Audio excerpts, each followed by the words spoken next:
The dust settled on the lonely trail as Delia Lambert clutched the worn telegram to her chest, her heart thundering like wild horses across the open plains. It was 1878, and after 5 long years of letters exchanged with a man she'd never met, she had finally arrived in the small frontier town of Redemption, Wyoming Territory.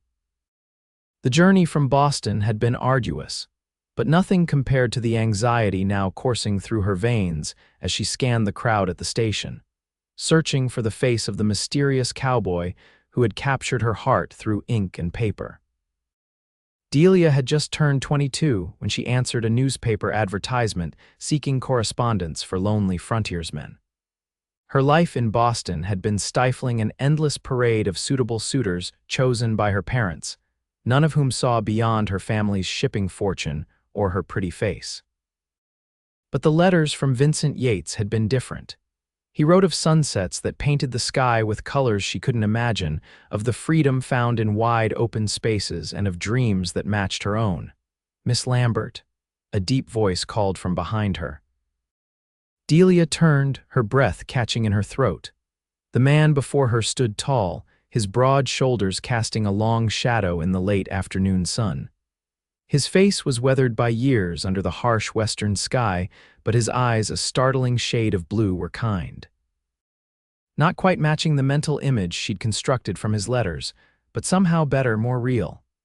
"Mr. Yates," she replied, voice barely above a whisper. He nodded, removing his hat to reveal dark hair streaked with premature silver at the temples. "You can call me Vincent or Vince if you prefer." His eyes darted across her face, and Delia felt heat rise to her cheeks. "I apologize if I'm staring. Your letters didn't do you justice, Miss Lambert." "Delia, please," she insisted, extending a gloved hand which he took with unexpected gentleness.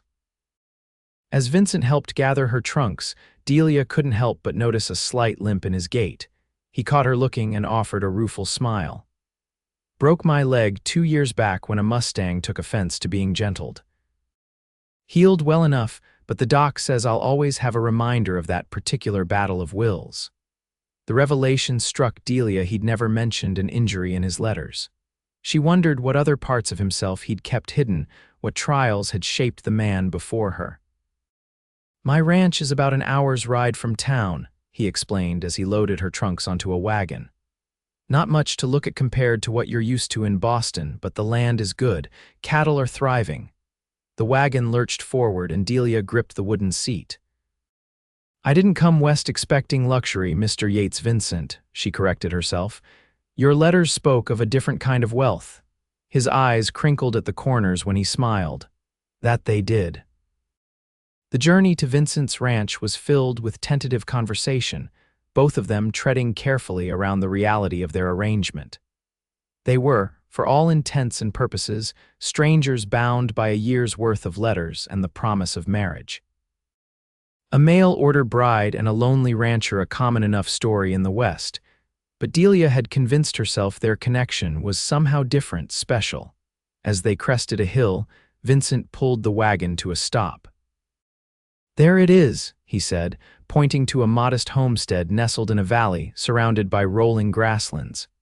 "Yates Ranch." The main house was a sturdy 2-story structure built of weathered wood with a wide porch wrapping around the front. Several outbuildings dotted the property, and in the distance, Delia could make out cattle grazing peacefully. "It's lovely," she said, meaning it. After the crowded streets of Boston, the openness before her was breathtaking. Vincent's ranch hands emerged from the barn as they approached, curious about the woman their boss had been corresponding with for so long. Delia met each of them with a smile, determined to make a good impression.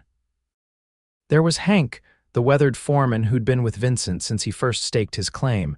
Young Tommy, barely 18 but eager to prove himself. And Maria, the Mexican cook who ran the household with formidable efficiency. Maria showed Delia to her room, a small but comfortable space with a window overlooking the western range. "The boss has been cleaning and fixing for weeks," Maria confided with a knowing smile. "Never seen him so nervous." That night, Dinner was an awkward affair as Delia and Vincent attempted to bridge the gap between their written words and their physical presence. The others tactfully retired early, leaving them alone by the fireplace. Was it very difficult, leaving everything behind? Vincent asked, watching her closely. Delia considered the question.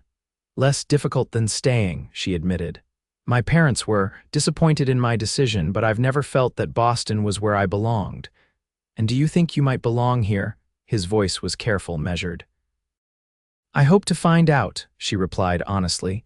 The days that followed fell into a rhythm. Delia learned the workings of the ranch, helped Maria in the kitchen, and began to understand the harsh beauty of her new home. Vincent was often busy with ranch work, but he made time each evening to walk with her, sharing stories of his journey west after the war, his struggles to establish the ranch, and his dreams for the future. What he didn't share was his heart. For all his courteous attention, Vincent maintained a certain distance that puzzled Delia. It wasn't coldness exactly, more like caution. A week after her arrival, Delia was hanging laundry when she noticed Vincent in the corral, working with a spirited bay mare. She watched, fascinated, as he moved with the animal, his voice a low, constant murmur. The mare was clearly nervous, but gradually began to respond to his patience. He has a way with the troubled ones, Hank said, appearing beside her with a load of firewood. That mare was wild as they come. When we found her caught in barbed wire last spring, most would have put her down, but the boss wouldn't hear of it. He seems to understand her, Delia observed. Hank nodded. Boss says every creature deserves a chance to trust again. Something in the old man's tone made Delia look at him sharply, even those that have been hurt before. Is that what happened to Mr. Yates? She asked carefully. Was he hurt? Hank shifted uncomfortably. Not my place to say, Miss Lambert. But if you're wondering why he keeps a certain distance, he paused, considering his words. The boss lost someone before he came west. Changes a man, that kind of loss. The revelation stayed with Delia as she finished her chores. That evening, when Vincent suggested their usual walk, she steered them toward the small creek that ran along the eastern edge of the property. Hank mentioned you lost someone, she said finally, when they'd reached a quiet spot beneath a cottonwood tree. Before you came west. Vincent stiffened beside her. Hank talks too much. He cares about you, Delia countered gently. As do I. Your letters spoke of many things, but never that. For a long moment, she thought he wouldn't answer, then he sighed, his shoulders slumping slightly. Her name was Alina. We were to be married after the war. I came home to find she died of influenza just weeks before. I'm sorry, Delia whispered, aching for him. It was a lifetime ago, he said, but his eyes told a different story. I came west to outrun the memories, but found they traveled with me regardless. He turned to her, his expression solemn. I should have told you in my letters, but I feared, he broke off. You feared what? That you wouldn't come if you knew you were corresponding with a man still haunted by ghosts. Delia took his hand, a bold move that surprised them both.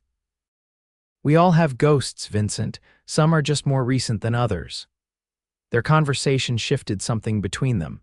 Vincent began to share more of himself, not just the daily workings of the ranch, but his hopes, his fears, the nightmares that sometimes woke him in the cold hours before dawn.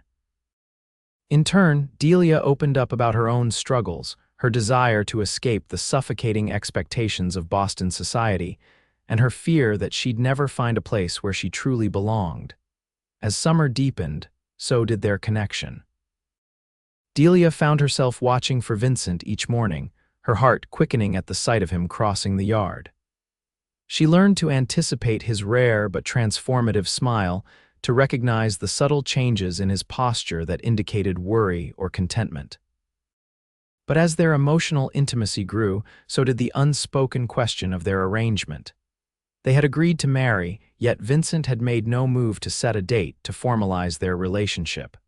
Despite their growing closeness, something still held him back. The tension came to a head when Delia accompanied Vincent to town for supplies. As they loaded the wagon, a well-dressed stranger approached, his appraising gaze lingering on Delia in a way that made her uncomfortable. Well, if it isn't Vincent Yates, the man drawled. Heard you'd finally sent for a bride, didn't believe it myself, but here's the proof. He tipped his hat to Delia. Madam, Terence Blackburn at your service, owner of the Golden Nugget Saloon. Vincent's jaw tightened. Miss Lambert and I have business to attend to, Blackburn. Of course, Blackburn replied with a smile that didn't reach his eyes. Just wanted to introduce myself to the newest addition to our little community. Perhaps you'd consider a position at my establishment, Miss Lambert. I pay well for attractive women with Eastern refinement. Before Delia could respond, Vincent stepped between them. Miss Lambert isn't interested. Blackburn's smile widened. I'll let the lady speak for herself, Yates. After all, she might find town life more to her liking than playing ranch wife to a man too broken to properly court her. The words struck like a physical blow. Vincent lunged forward, but Delia caught his arm. He's not worth it, she murmured, feeling the tension in his muscles. Please, let's just go. Vincent allowed her to lead him back to the wagon, his face a mask of controlled fury. The ride back to the ranch was silent. The comfortable rapport they'd built over the summer suddenly fractured. That night after dinner, Vincent disappeared. Delia found him by the corral, staring out at the moonlit landscape, a bottle of whiskey by his side. He was right, you know, Vincent said without turning. I am too broken to properly court you. Delia approached slowly. That's not for Terence Blackburn to decide. No, but it's the truth all the same. He finally looked at her, his expression pained. I brought you here under false pretenses, Delia. I told myself I was ready to move forward, to build a life with someone new, but I'm still caught between what was and what could be. Do you want me to leave? She asked, her heart constricting at the thought. No, he answered immediately. God help me, that's the last thing I want, but I can't ask you to tie yourself to a man who's not whole. None of us are whole, Vincent, she said softly. We're all pieced together from our experiences, our losses, our hopes. The question isn't whether you're broken, it's whether you're willing to let someone help you heal. He closed his eyes briefly. I've tried. These past months with you, they've meant more than I can say. But every time I think about taking that final step, about making you my wife, I'm paralyzed by the fear of losing everything again. Delia stepped closer, close enough to feel the warmth radiating from him in the cool night air. Then don't make me your wife, not yet, but don't push me away either. Give us time. The harvest season brought new challenges as the ranch prepared for winter. Delia threw herself into the work, learning to preserve vegetables from the garden, to mend clothing that would be needed in the cold months ahead, and even to help with the roundup, much to the amusement of the ranch hands. Her relationship with Vincent settled into a curious limbo, more than friends, less than the engaged couple they technically were. They shared meals, conversations, occasional touches that left Delia's skin tingling. But Vincent maintained the emotional barrier she'd come to recognize as his protection against further loss. The first snow came early that year, a fierce November storm that trapped everyone indoors for 3 days. Confined to the house, Delia and Vincent found themselves gravitating toward each other, reading aloud by the fire, teaching each other card games, sharing stories they'd never told another soul. On the third night, as wind howled around the eaves, Vincent confessed, I've been unfair to you. Delia looked up from her mending. How so, keeping you here in this uncertainty? You came west for a marriage, a family. Instead, you found yourself tied to a man who can't move forward. I came west for a chance at a different life, she corrected him, and I've found that. As for the rest, she set aside her work, choosing her words carefully. I won't pretend I don't want more, Vincent. I want a true partnership, a family someday, but I want those things with you, not just with any man willing to offer them. His eyes darkened. You deserve better. Perhaps, she agreed, surprising him. But I've chosen you, just as you chose me from all those responses to your advertisement. The question is, will you finally choose me in return, not the memory of who I was in those letters, not the idea of a wife but me as I am now? The question hung between them, unanswered as the fire crackled and the storm raged outside. The next morning dawned clear and brilliant, the world transformed by a blanket of pristine white. Vincent was gone when Delia came downstairs, but Maria informed her he'd ridden out at first light to check on the cattle with Hank and Tommy. He took extra supplies, Maria added with a pointed look. Enough for a long ride. Dread settled in Delia's stomach. Had her ultimatum pushed him further away? Was he retreating from the confrontation, from the decision she'd pressed him to make? The day passed slowly as she waited for his return. She baked bread, scrubbed floors, reorganized the pantry, anything to keep her hands busy and her mind from spinning worst-case scenarios. By sunset, with no sign of the men, her anxiety had reached a fever pitch. Maria found her pacing the porch as darkness fell. "They know this land," the older woman reassured her. "If the snow slowed them, they would make camp rather than risk travel at night." "I know," Delia said, but couldn't shake her unease. She was still awake when hoofbeats sounded in the yard well past midnight. Rushing to the window, she saw 3 figures dismounting weary horses. Relief flooded her, followed immediately by indignation at the worry they'd caused. Delia was waiting in the kitchen when the men stomped in, bringing gusts of cold air and the scent of horses and wood smoke. "You're back," she stated flatly, taking in their exhausted appearances. Vincent met her gaze, something unreadable in his expression. "We had to ride to the north pasture, lost a few head in the storm, but most of the herd weathered it well. That couldn't have waited until morning." She asked, unable to keep the edge from her voice. Hank and Tommy exchanged glances before mumbling excuses and retreating to their quarters, leaving Delia and Vincent alone in the kitchen's warm glow. "It wasn't just the cattle," Vincent admitted once they were gone. "I needed to think." "About what you said. And did you?" Delia challenged, her earlier fear transforming into a strange, fierce courage. "Did you think about it while I was here wondering if you were lying frozen in a snowdrift somewhere?" "I deserved that," he acknowledged. "But yes, I thought about it, about us. About what I've been too afraid to reach for." He took a step toward her, then another, until barely a handspan separated them. "I've been a coward, Delia, hiding behind Alina's memory, behind the ranch, behind 1,000 excuses. And now," she whispered, hardly daring to hope, "now I'm done hiding." His voice was low, intense. "If you'll still have me not just as your husband on paper, but as your partner in all things, I'd like to start again, properly this time." Delia searched his face, looking for any trace of hesitation, of the fear that had held him back for so long. Finding none, she nodded, not trusting herself to speak past the lump in her throat. Vincent surprised her then, dropping to one knee on the kitchen floor, taking her hands in his. "Delia Lambert, would you do me the honor of becoming my wife? Not because of letters or arrangements, but because I have come to love you more than I thought possible." "Yes," she managed, tears spilling over. "Yes, Vincent Yates, I will marry you." They were wed 2 weeks later in the town's small church, with the ranch hands and a few townspeople as witnesses. The ceremony was simple, the celebration afterward warm and joyful as neighbors brought food and music to the ranch house. As night fell and the last guests departed, Delia found herself alone with her husband for the first time. Standing in the bedroom they would now share, she felt suddenly shy, despite the months they'd spent building their relationship. Vincent seemed to sense her nervousness. "We have all the time in the world," he said gently, taking her hand. "Nothing has to happen tonight that you're not ready for." Delia squeezed his fingers gratefully.